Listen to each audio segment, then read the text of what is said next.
Good morning and welcome to your weekend healthy chat. I'm your host, Dr. Sara, and today we have a great show lined up. On today's show, we have County Executive Steve Neuhaus. Good morning and welcome. Good morning, Dr. Sara. How are you? Great. How are you doing? Very good, very good. Busy, but off to a good start, I think. That's great to hear. So let's get started. Tell me a little bit about yourself and how you became interested in government. I'm a lifelong resident of Orange County. Went to Monroe-Woodbury High School. Then I went to Mount St. Mary College, where I got my bachelor's degree, and then I went to Marist College, where I got my master's in public administration. And I pretty much worked in the government arena for most of my adult career. So I worked as the city manager's office in Newburgh, the village manager's office in Walden. Then I got elected to the town council and then town supervisor in Chester, and then decided to toss my hat in the ring last year for county executive. Great. Well, and I've been in the military. This marks my 10th year. This past December, I did 4 years enlisted in the Army and 6 years with the Navy as an officer. Well, what a service to our country. We appreciate it. Thank you very much. So I know we have 3 topics we wanted to discuss, the first being healthcare. Okay. So what is the purpose behind the county's plan to develop a suicide prevention app? Well, basically, like I said, I've been in the military for 10 years. Every 24 hours in America, we lose 22 veterans for suicide. I also served for the last 6 or 7 years on the board of directors and also as a chairman of the board for the families of Iraq and Afghanistan war vets for the Hudson Valley. And basically what we do is we help out families, many of whom have been impacted by suicide. So, and one other personal thing, Dr. Sara, about 2 weeks ago, we lost a prominent member of Orange County society from suicide. In addition, that same weekend, my senior in high school niece, we have a very close family. We get together every weekend. She sent me and my niece, my sister. She said, "Look at my phone. There's a classmate of mine that's, saying he's going to commit suicide." And I'll be honest with you, I had no idea how to deal with it. Right. So this app had been talked about. I said, you know what? Google this app. My friend Mike Hine from Ulster County, his group in Ulster County put it together, and it's so easy to use. For if you're a fellow high school student and you're worried about a classmate, you're not sure if his warning signs are really warning signs or not, not that big of a deal. Or if you're a parent and you're not, your kid comes home from school, how was your day? It was great, and blows right past you. Are you worried about them being depressed or if there's an issue? And included with that is also a whole special section on veterans. And if there's one thing about veterans, they love to talk to fellow veterans. And it's veterans speaking to veterans. So we're going to launch it. We're going to tweak it up in Orange County. We're going to launch it probably within the next 30 days. And how can we find this app? You'll be able to either, if you have an iPhone or an Android, you just Google Orange County suicide. It should pop up. Okay. Or we'll also launch it off our website as well, so people can access it either way. Great. Well, thank you for that. Yeah, it's going to be fun. I mean, it's a fun and easy app that will help somebody with a serious critical issue. And again, a person like me, I just turned 40 years old, and I'm very active and very social. For me to be stumped with something like that, and it's a huge issue in the military and a huge issue, like I said, in our society. It's a huge absolutely, in our country. I think it would be a big help. No, that's great. Well, thank you. Now, speaking a little bit about veterans, what can Orange County do for veterans with PTSD and TBI? Number one, I think what we can do is obviously help them and partner with different agencies that provide help to them. The other big thing I think we can do is get people jobs, get them jobs. This is the problem with PTSD, one of the main problems. Because I was a company commander now with a division. I've been with the Seabees my entire career with the military. And men and women, if they say that they have a mental issue, it might affect them from getting a job. Right. So that is the big problem we have now. So when I have men and women that are leaving the military, one of the big things you want them to do is, look, if they have any health care issues, mental, physical, make sure you document them now, because it's harder to go back to the VA and ask for that help and get that help that they need. So they're afraid to do that because they're afraid that it's going to impact their jobs. Right. They don't want to be labeled, if you will. Exactly. So that is a huge thing we need to be able to do, to be able to get them the care and also be able to get them a job. So one of the things, besides partnering with our state and federal nonprofits, is to put caveats. When I give tax breaks out or incentives to new companies coming to Orange County, I want to see a percentage of those people being hired as veterans. And there's a company in New Windsor called Continental Organics. If you go there, it's a wonderful company. They have, people with traumatic brain injuries working there, people that have lost arms and legs working there, veterans. It's veteran-owned, so it's just those are the type of things that are on my agenda, and I take it very, very seriously. Great. Well, speaking of your agenda, why have you decided to host a healthcare symposium with nonprofits around Orange County? The reason why is because the whole national health care, no matter where people sit on it, it's the law of the land and it's being implemented, but it's very confusing, and people have a lot of questions. There's a lot of misinformation out there. Oh, yeah, absolutely. So if you have a symposium, not only will you get people in the right direction they need to go, but you also clear up a lot of misconceptions about what's going on there. And if it's all about education. Exactly. And if there's something that scares people the most, I mean, I'm a father. My wife and I have 2 little girls. We have another baby coming. Oh, and congratulations. Yeah, thank you. But that type of stuff worries me, healthcare. So, and I know it's on whether you're young, old, or in between, or if you have a family or not, it's definitely an issue that affects everybody. Absolutely. Well, that's great that you're doing that. Yeah, definitely. It's something that I think it's going to help us all, including myself, to be better educated on the topic. And speaking of healthcare, as you know, Middletown Community Health Center, we're embarking on a project to restore the former O&W train station in the center of Middletown. Are you committed to this transformative project, and what can the county do to help make the project a reality for Orange County residents? That's definitely a great issue. First of all, the building is just beautiful. Oh, it's absolutely gorgeous. Even in its current dilapidated, so to say, shape, anybody who has an imaginative mind can see what it could be, what it was, and what it could be. So one of my friends who I've known for a long time up here, Pete Berman, is one of the people working on the project. I think it's great. I think that the Orange County IDA and the Orange County government, as well as the city, everybody is partnered and committed to making that happen. So anything we can do to make a place that's basically a building that's decaying and not doing anything and transform it into something beautiful, and that's going to be able to service people there and create jobs. Absolutely. It's a win-win. It is absolutely a win-win. It's definitely a good thing, and I'm excited. I'm looking forward. I think it's on the agenda. One of the things I did with economic development, I know we're going to talk about it, is to have the IDA meet in the same building that my office is in, as well as the same building that the partnership is in. And you're going to see that happen now for the first time. Great. And I think that that project is on the agenda this month. Oh, that's great to hear. So it's just all great stuff happening. Okay, perfect. And on that note, we'll be right back after this. Welcome back. We're here with County Executive Steve Neuhaus, and we were just discussing healthcare. So now on to our second topic, which is economic development. So what can county government do to help stimulate economic development? We can do a lot. Number one, what we talked about in the first segment was getting all the economic development agencies or assets under one roof. Absolutely. In the past, if you were an applicant or somebody looking about opening a business in Orange County or expanding, you had to meet with this person, then you'd have to meet with that person down the block, or this person on the other side of the county. What I wanted to do, what I pledged to do in the campaign, was have everybody under one roof. Right. So now I have the county exec's office is right across the hall from the partnership, and we also have a very big conference room where we can open it up to not only meetings of the Orange County legislatures, of their subcommittees, but the monthly meetings of the IDA can be there. And at that time, when you have a prospective business, I'll give you a great example, Amy's Kitchen, which is coming here. This is a sexy company. It's a West Coast, California-based company that makes all health foods. It is one of the top 5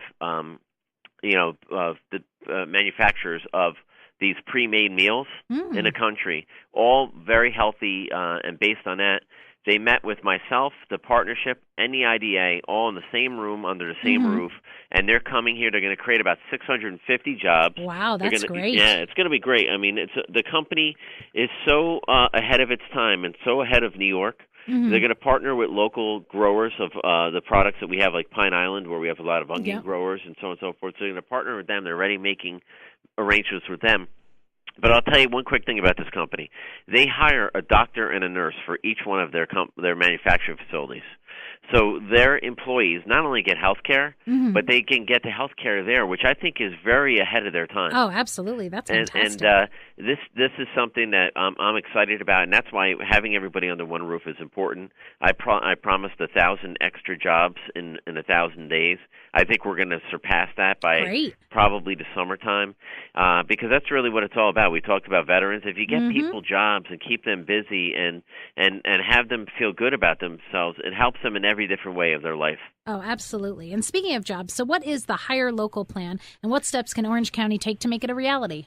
That we give so much money out, Doctor, about for welcoming companies in and attracting companies in, even like Amy's that we talked about a little bit earlier. What we can do as a caveat, say, if we're going to give you this money or this tax break, we'd like to see 10% of your employees be veterans or 10% of your employees be local. Right. We shouldn't just blindly give out a check or a tax break. So that's why this whole Hire Local plan is going to help. The other thing that the Orange County government can do is we do business with people from all over New York State. So let's say we're going to buy a brand new police car for the sheriff's department. It's going to be a Chevy Impala. And right now, currently, we buy, and every other government entity in the Hudson Valley buys those cars up near the Canadian border, somewhere way upstate, rather than utilizing a local dealer around here, helping people make money around here, helping the repair guy in the local dealership keep him employed. Right. So we have restructured the way that we do our purchasing, and now not only is Orange County government going to be able to buy an example like that car, this it transcends to every type of way any type of product you can imagine. But also local towns and cities and nonprofits will be able to jump off our bids and also support that local economy. It is really groundbreaking, trailblazing initiative. Oh, that's great to hear.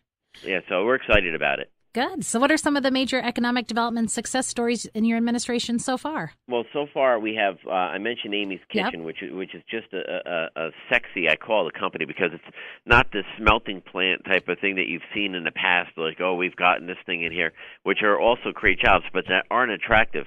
Amy's Kitchen is just a across-the-board attractive company. We have a couple other ones, like Pratt & Whitney, which is a major supplier of the skin and a lot of components of the future joint strike fighter for the United States military, the F-35 Raptor and all the other different avenues of that.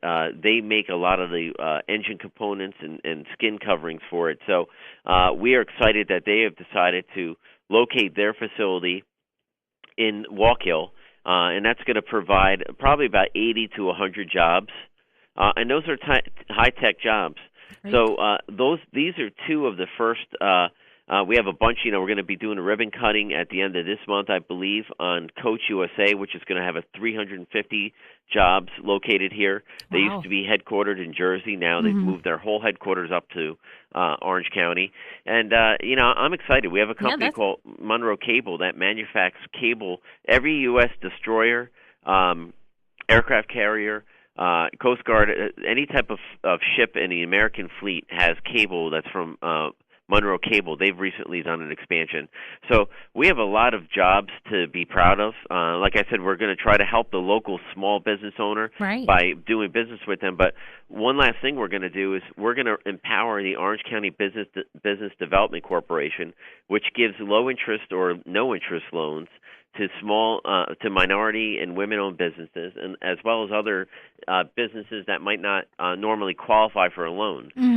So that is something that we can help really the backbone of America, which are these small local mom-and-pop type businesses with maybe less than 10 employees. Right. No, that's great. So it's good stuff. It is, absolutely. Now, transitioning a little bit, our third and final topic, we're talking about ethics, transparency, and accountability. So what's more important, changing the leadership of an organization such as local government or changing its culture? Both. It starts, I'm a military officer, and the example and the leadership, you have to lead by from the front. And the way I conduct myself as a leader is the way that I would want my employees or my staff to conduct themselves. So if I am disheveled, they're going to be disheveled. Right. So you have to lead by example, and that will change the culture.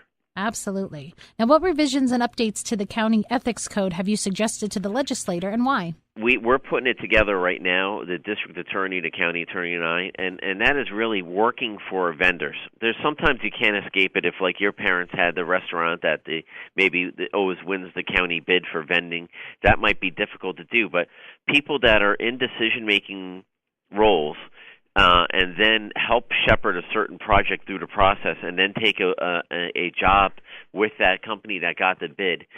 Even if you did things honestly and on the up and up, which we hope people do, it just creates this aura or this odor of mistrust.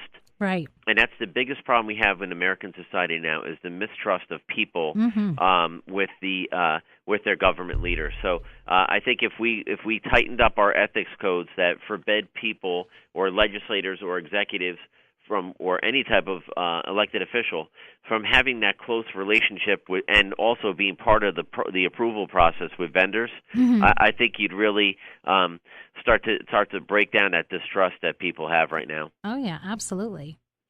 And how has your Navy background prepared you for your current role as county executive? I think it's probably the most. It's turned out to be probably the most important thing that I have in my arsenal, because I explained it this, and I said this to the sheriff this morning. We spoke on another show.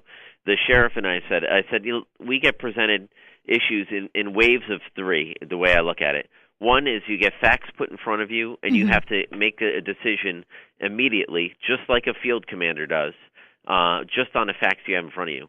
The second wave is basically something that allows you to get the facts and then gives you a little bit of time to basically sleep on it before you make a decision.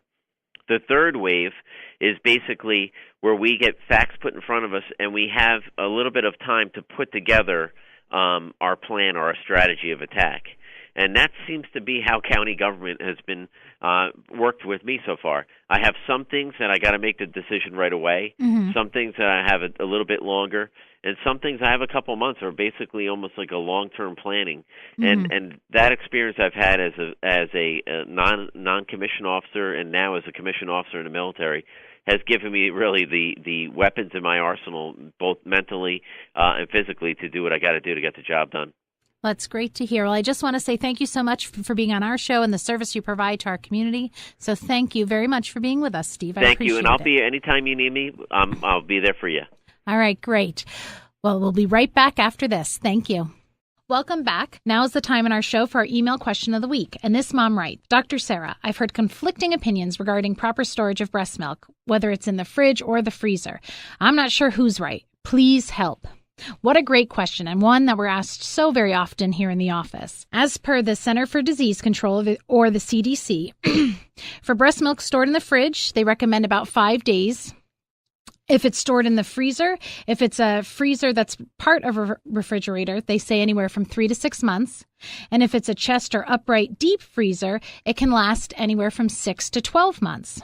Now, you clearly want to label the milk with the date it was expressed to facilitate using the oldest milk first, and you do not want to save milk from a used bottle for use at another feeding. And most importantly, do not refreeze breast milk once it has been thawed. I hope this helps answer your question, and for further information, please feel free to check out the Center for Disease Control on proper handling and storage of human breast milk. For those of you with further questions, please feel free to email me at drsara@middletownchc.org. Again, that's Dr. Sara at middletownchc.org. I just want to thank County Executive Steve Neuhaus for being with us today, so thank you again. We appreciate it. And I'm excited to announce that we're opening a Milford location in Milford, Pennsylvania. For those of you who have current questions, we are also located at the Port Jervis Center for Primary Care at 140 Hammond Street, Port Jervis, New York, where walk-ins are always welcome. I hope you have an active and healthy week ahead, and I'll see you again next time. Take care.